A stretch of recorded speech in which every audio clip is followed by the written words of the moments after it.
Hi friends, it's me, Miss Robbie, here for another virtual field trip. We are here at the Firestone Pottery Studio in Manchester, Connecticut. I can't wait to show you what's inside. Come along!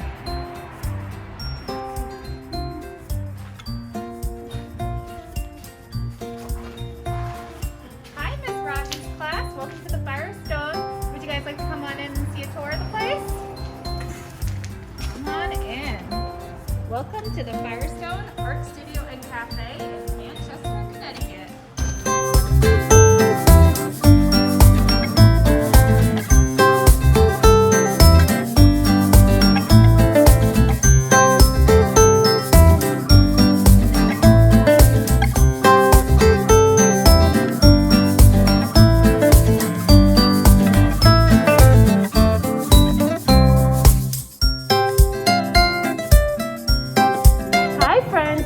At the Firestone Art Studio in Manchester, Connecticut.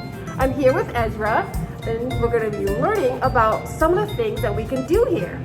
So, tell me about what we can do here. So, we offer a couple different options for making art. We have paint your own pottery, where you can come in and paint pieces of pottery that are already made. We also offer canvas and wood signs that you can paint with acrylic paint. So these are pretty fun. These come with a step-by-step instruction that walk you through exactly how to make a couple different painting designs. And then these ones we use stencils to create designs on wood signs. The paint your own pottery starts off as a bisque piece of pottery. That's what we call pottery before it's been fired, and then we paint it with our special underglaze paint, which is behind me up here. Once it's painted, we take it and we fire it in our kiln. It'll get really, really hot, and the glass in this paint is going to melt over the top of the pottery, and that's what makes it shiny and food safe. Wow, can I get a close-up of that? Mm-hmm. Look, friends, look at that. So there's actually glass in the paint, and then when they put it in the kiln to cook it, it melts, and now you can use it. It's a real cup. Amazing. That's amazing. And this is wood. And look, somebody made this. They painted it. It's beautiful. Wow. I know you guys know what this is. The narwhal. You guys love narwhals. But look, this is painting. It's on a canvas. See, we've used the canvas before at school. But wow, this is some good art though. Amazing. Where all of our materials live. So I have paintbrushes, different things to do different techniques with pottery. So a lot of people will use sponges to make a sponge texture, or toothbrushes to do splatter paint. Cool. We also have our palettes up here, so when you decide on what kind of pottery that you want to paint, if you come in, we'll pour your paints inside a palette, and then you can paint with it at your table. These are all the paint colors that we use. We've got a bunch of different solid colors and a bunch of speckled colors. We also have some specialty paints. These ones are fun because they have multiple different colors in each paint. So each of these tiles is just one paint painted over the tile 3 times. And that creates multiple tones because they have different colors inside each paint. Wow, wait, so it's one paint color, and you just paint it 3 times and it... Yep, this is just one paint. Wow. This one's called mermaid scales. Ooh, so that's fun. Mermaid scales. I'm all about it. Yeah, they all have fun. They all have funny names. Wow. But we do recommend painting with this particular paint with 3 coats. So that means that you would paint it once, wait for it to dry, paint it again, and then do that one more time. That's how you get the most vibrant, shiny color. This tile here shows you the difference between 1, 2, and 3 coats. So you can see 3 is the most vibrant. Yeah. This paint, unlike a lot of acrylics, is a little bit translucent. So it's a little see-through if you only do it once. I like that. We also do a clear glaze on our side. Once everyone is done painting, we take it into the back into the kiln room and clear glaze. That makes anything that you didn't paint shiny. So this tile, for example, they only did these little swirls and the lettering. We clear glazed it so the background is all shiny.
So when we first come in, what do you suggest that we do? So when you first come into the studio, you'll take a look at all the pottery that we have available that day. We get new things in almost every week, so we always have something new to check out. You'll pick out your piece, and then you would come see one of us to get paint. We have a bunch of sample pieces up on the shelves with the unpainted versions of each piece, so that you can see an example of what something might look like after it's been painted. So, let's see. So, look at this. Here, let's step a little closer so you guys can see. So this is what it looks like before you friends would come and paint it. It's very rough. Can you hear that? Yes, it's very rough and scratchy. And look, it's not any paint. There's no paint on it. And then this is after. After it's been fired and painted, this is what you can make. And can we really use this as like a real cup? You can. It's best not to microwave them or put them in the dishwasher because they last longer. But you can use them as real mugs. They're food safe. Amazing. So you can put tea, you can put your apple juice and all the other things that you guys love to drink in this real cup when you're done. And you can paint them in any way. These are just examples, but you can paint these items however you want to. So look, it's a cup and a teapot. A personalized gift. This one is a gift for a dad. See, cool plate. Look, it's wavy on the side. And look, there's some animals on it. Do you remember these animals? A chicken. Here's a cow. That's right. And what's this one? A pig. That's right. Look at this, friends. And I can have breakfast on this too. So I've got a dragon and a mermaid. We have lots of different animals, figures, stuff like that. These are really fun. Familiar. Who is this? That's right. It's Spider-Man. You can come and paint your very own Spider-Man or Darth Vader. Darth Vader. Oh, wow. Welcome to the kiln room, friends. This is where your pottery is brought to get fired after you are done painting it. So let's take a look at the process. So here's a piece of pottery that hasn't been painted or fired yet. This is bisque pottery. This has that rough texture, if you can hear it.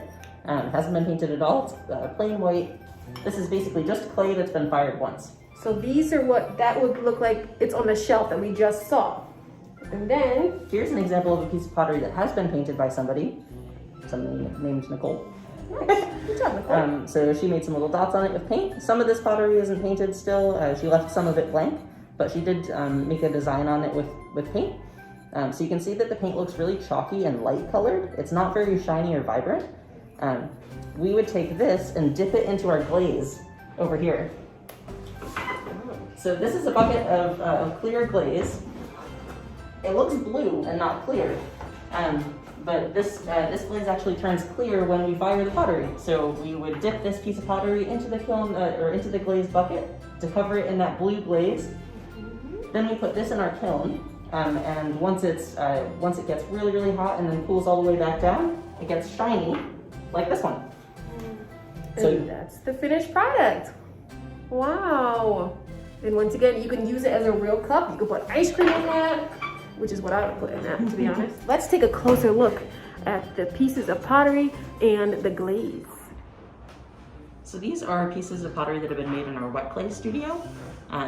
They're a little bit different because people have made them here. Instead of just painting, you make the whole item. So you throw these pieces on a wheel. It's called a wheel throwing on a pottery wheel.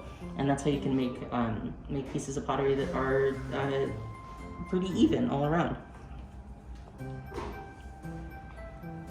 Let's see, I think these are dry enough to touch. These ones were made by one of our artists here. So she made a whole bunch of these little bowls. Wow. We're gonna wait for them to dry all the way. Then we're gonna fire them once so that they become bisqueware. We'll glaze them in our special glaze, and then we'll fire them again. And once they're fired twice, they become stoneware. And stoneware is really durable. It's food safe, water safe, and you can put it in the dishwasher, microwave, oven. A lot of the baking ceramic ware that you might have at home, any baking dishes, casserole dishes, stuff like that, a lot of those will be stoneware. Can you show us the one that you made? Yeah. I made this on the pottery wheel. I put my name on it on the bottom. Oh, look at that. I took a lump of clay and I spun it on the pottery wheel and shaped it with my hands into this shape. So we're gonna fire this. and then I can paint it or glaze it, and then we'll fire it again. Amazing. Friends, look, these are the kilns. This is where you would put your pottery so that it'll get fired. Go ahead, tell us about it. So we have 2 working kilns in the studio. These are on almost all the time. We're constantly putting new pottery in, taking old pottery out, flipping them so that they're always running. They have vents up at the top, these little UFO looking guys. These are basically big fans that help pull all of the heat and the fumes that are created by the kilns out of the room so that it doesn't get super, super hot in here. Each of these kilns goes up to, depending on what type of pottery we're making, around 1,500 degrees. For reference, the ovens in your homes are probably usually go up to around 500 degrees, so it's about 3 times hotter than your oven. Wow. They get really hot. That's really hot. The pottery that we use in the paint your own pottery is a little bit special too because if you look at like different dishes and cups that you might have in your home, sometimes the bottom rim isn't glazed, so it would have been placed directly onto the shelf in the kiln. We use a special type of stilt to hold up each piece. Wow. So once a piece of pottery is glazed, we place it on this little sharp stilt that has little spikes that hold it up in the kiln so it's not touching the floor directly. So we hold it up like that. Oh, amazing. And we place that in the kiln. That's what allows you to glaze the bottom of these pieces. So that's why these ones are special. Wow. This is Lady Mark. She's the wheel throwing instructor, and she's going to talk about how we do the pottery wheel. Hi there, my name is Lady Mar. I am the wet clay instructor here at the Firestone. I teach beginner classes and also 6-week classes for both adults and kids. So today I can show you a demo of how to throw on the wheel, but I also have some examples of what clay is in the different states. All right, friends, we are here with Lady Mar, and she is going to teach us about wheel throwing, which is how to make the piece of pottery. And you take the clay and you mold it into something. Let's see. Yeah, so there are various states of clay, how it turns from clay to actual ceramic, right? So what you see here is what we call slips. And that's what you see when you actually get the clay from the earth, right? Where different places on the planet, anywhere where there's a lot of bodies of water, you're gonna find reservoirs of clay under there, and that's where this clay comes from, right? Wait, so you can find clay in the earth? Like, Yes, yes. On the Some people, ground? You can mine it yourself, actually. What? You can go in, Did dig you it up know yourself, that? and make clay. Ours, we buy it from people that already do that for us, so it comes in nicely packaged balls like this, or large 25-pound bags. oh, can I see it? Yeah, hold on to it. Oh, ooh, it's cold. Very cold. It It has a is lot of cold. moisture in it, which is why Yeah. it's great for wheel throwing. So it comes from the bowl, like that. You see the bowl? Sure. Please. So Yes. all right, so it starts off like this from the earth in the bowl, and then we turn it into this. Wow. And now where do we go from there? There, we'll take this and actually put it on the wheel and turn it into anything we want. Like, say, this bowl. I made this bowl yesterday. Whoa. Right? Wait, you actually made that? Yeah. And you can see it's also still really cold, and it's because it has a lot of moisture in Oh, it. wow, yeah, it is very cold. So for it to go into the kiln, it has to release all that moisture level, so that way when it goes in the kiln, it's evenly dry. It'll dry for about a week or so until it goes into the kiln. And once it comes out of the kiln, it actually looks like this. This is bisque. So this is similar to the state that the pottery up front is. And you can see it's not cold at all because it doesn't have any Wow. moisture in it. It actually is very porous at this state. So it's like Okay. easy to hold on to and easy to apply glaze to. Now, did you paint this white No. before? No, So so it it does goes from gray, and then when it dries and gets fired and cooked, It goes white. heated, it turns to white. Yeah. So that's how you know it's done. So once it's in this state where it's bisque, we can actually glaze it. So like the pottery up front, you can paint it, but here we can also dip it in big 5 gallons of glaze. And it works a little bit differently. So all of these are different colors. I'll show you. All of these mugs represent a different color that we have in the studio. and they can be layered, and they come out really, really great when they're layered together. So all of these swatches here are different examples of the glazes combination together. So for this one, I've actually glazed already. It hasn't gone into the kiln for its second firing yet. It's only been fired once. And I glazed it so that it'll come out looking like this. So it's gonna go from this, and after it's fired, it's gonna turn into that color. Yes. So this red is actually a blue, and this black here is actually this brown color. Oh, so once it gets hot and heated, the colors change to their true colors. Yes, and this is because these Amazing. glazes are more of a chemical glaze. So this has, I believe, more iron in it. Blues tend to. So it once you apply it, looks more red. So once it goes into the kiln, it turns blue. Like this, and nice and shiny. And this is what it looks like once it's gone into the kiln. Look at that. And once again, you can really use that, friends. You can have cereal in it, fruit in there. What else? What would you put in your bowl? You get a lot of ice cream. I said the same thing. I would put the whole thing up with ice cream. You can share, you know? I love it. Yeah. And you can see here, it actually fires to a cream color. So it went from brownish, grayish to white, and its final state is kind of a cream color here. Amazing. Wow. Okay. So I'm going to take this bowl here that has already been fired, and I'm going to dip it in my glazes. So I'm going to dip it in the same colors that I dipped this bowl in. So it's going to be stone denim and tiger's eye, which looks something like this. It's going to look like that top part, and this bottom part. So as you friends can see, Lady Mar is using this giant whisk to stir the glaze in the big bucket.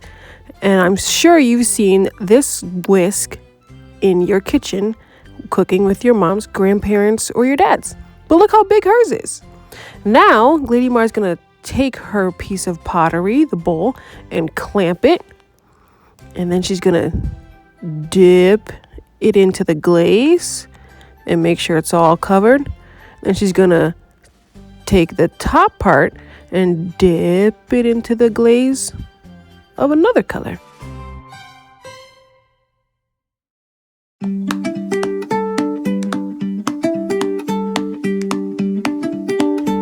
so today I'm going to show you how I'm going to turn this ball of clay into a bowl. So there's a few steps before I can actually make it into a bowl, especially when using a wheel like this, right? And there's a few tools that I like to use too. For example, this right here is called a bat. And the way we use it is once we take it off the wheel, we're able to keep it on the bat and nice and still while it dries, right? We also have some tools here as well. This is a wooden rib, and it's really great for shaping the piece of clay however you like, and it has a bunch of different angles so you can use it in different ways. It's really neat. And then we also have a needle tool. It's pretty sharp, but this is great for telling just how thick the bottom of your piece is. You don't want it too thick or too thin, right? Because you might end up with a hole at the bottom of your piece. So this is a great way to gauge just how thick your bottom is. I also have a bucket of water and sponge here because we do have to hydrate this clay a lot to the point where it's really, really soft so we can actually throw it and make something out of it. So I'm just holding the clay here, making it nice and soft. I want to make sure there aren't any wrinkles on there or any weird indentations, like that. That looks pretty good. So now I'm going to aim it towards the center of my wheel. So that's about here. You really want to smack it on there to create a seal between the bat and the clay.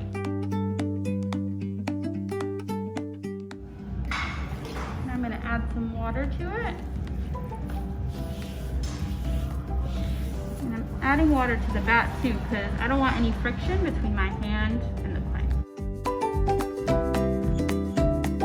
Now I can start my wheel. I have a pedal down here by my foot. Driving a car is very similar, where if you apply more pressure, it goes faster, and if you release pressure, it stops or slows down.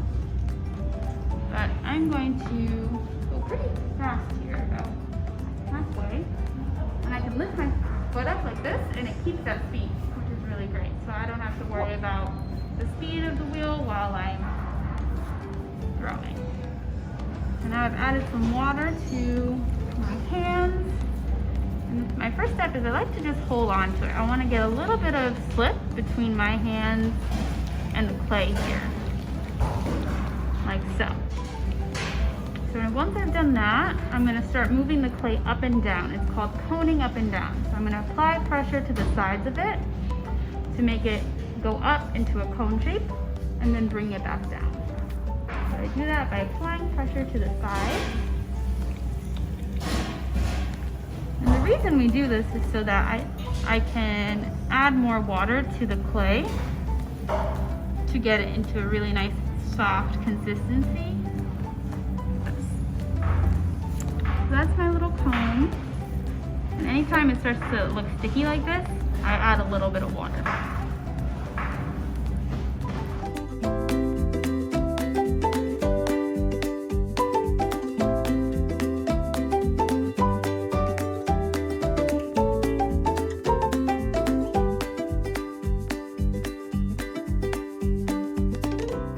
Right, so I brought it back down, but I want to make sure that it's centered before I move on to making the hole or anything else, right? And by center, I mean that it appears as though it's not moving, even though it's clearly spinning, right? Right now, it has a little bit of movement, not too much, but if it did have a lot of movement, it would look something more like this, where it'd be really off. And so I want it to look as though it's not moving at all. So the way I do that is by pressing in with one hand and pressing down with the other. I want it to go as far in as possible.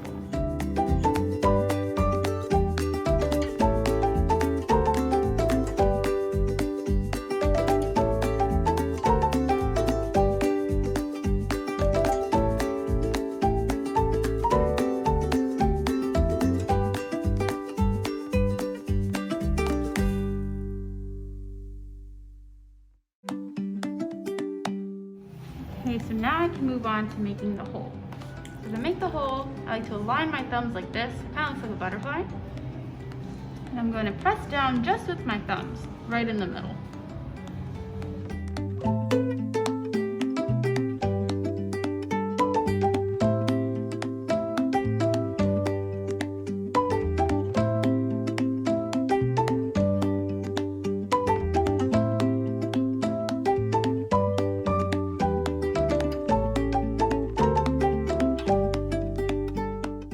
Down entirely till it meets about like this, and then I'm going to meet it with my pointer finger, like so. So when I pick it up, it tells me just the width of the bottom, like that.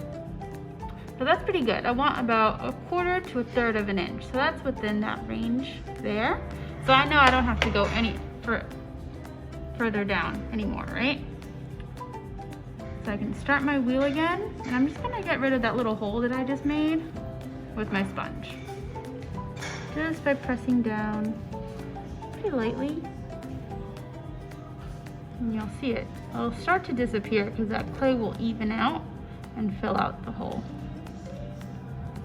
Nice.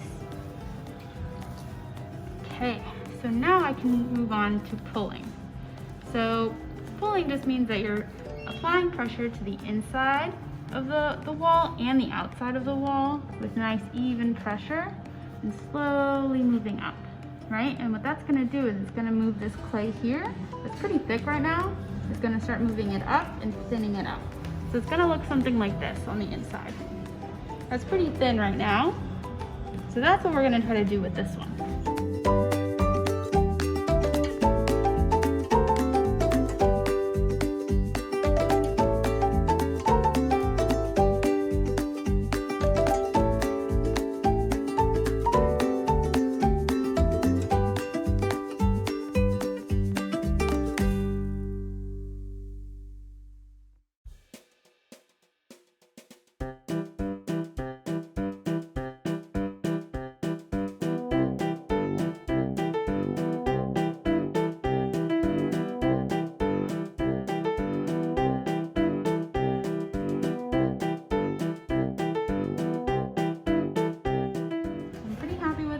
Stop my wheel, and I'm going to take this. This is a wire cutter. What I'm going to do with this is cut the bottom of it to let go of that seal that it has on the back, right? So once it dries, it can easily come off. I'm gonna wrap it around my fingers a little bit. I was wondering how you're gonna be able to pick it up. Yeah. And some people are able to just pick it right off the That's bat, awesome. but I like to play it safe, so I'll leave it on the back here. And then once it dries a little bit to that leather hard state, it'll come off really easily. And then you just take it off. And there it is. Wow, look at that.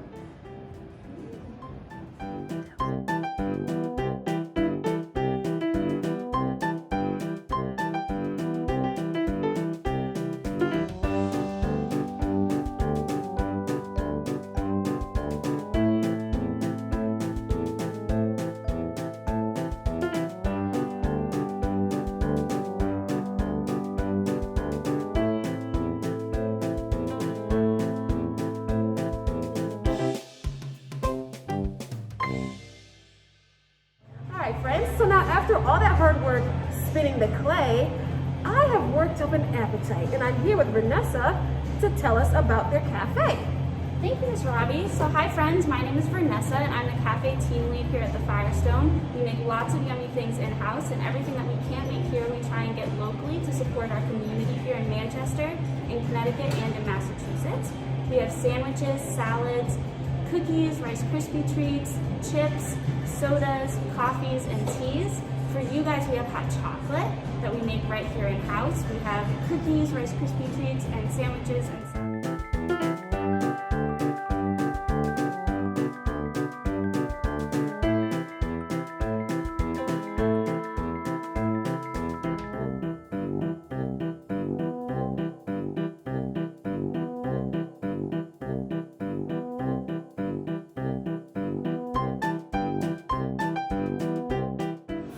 Oh, thank you. Look at that. XOXO, they love me. So one of the other projects that we offer at the Firestone is glass fusing. And that's a very different kind of an art, but another kind of art that utilizes the kilns that we have in the back. So what we do with glass fusing is there's all these shards of real glass. There's a ton of different kinds that we have. There's some that are see-through, there are some that are solid, there are some that are all different colors, some are sharp, some are soft. So we always have to be very safe when working with this because it's real glass. So we have here our goggles, you gotta have safety first, and some tools to help us work with the glass. And this is actually going to be, it's basically like a knife meant for glass. And we use really sharp, you don't even see it, there's a sharp edge in there. And we're able to score the glass, is what they call it, and go straight down. You'll be able to hear it cutting. And then I take my pliers, I line up my line, I apply some pressure, and it breaks right into a piece. Once I've broken enough pieces, I choose my design and I lay it out on a piece. So you can see for this one, someone picked blues and browns and reds and laid it all together to look like a heart on the base.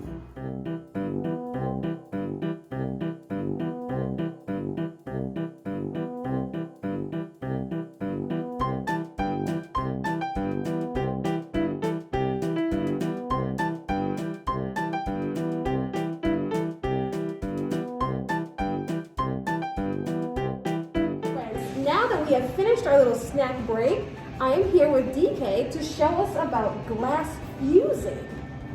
Awesome. So this is our glass storage shelf. It's on wheels, so if we have a lot of students, we can move it to a different part of the studio. And we keep all the different kinds of glass that we offer here. And we have this really nice little cheat sheet tile we can probably give a close-up of. And it's all the different kinds of glass that we keep here.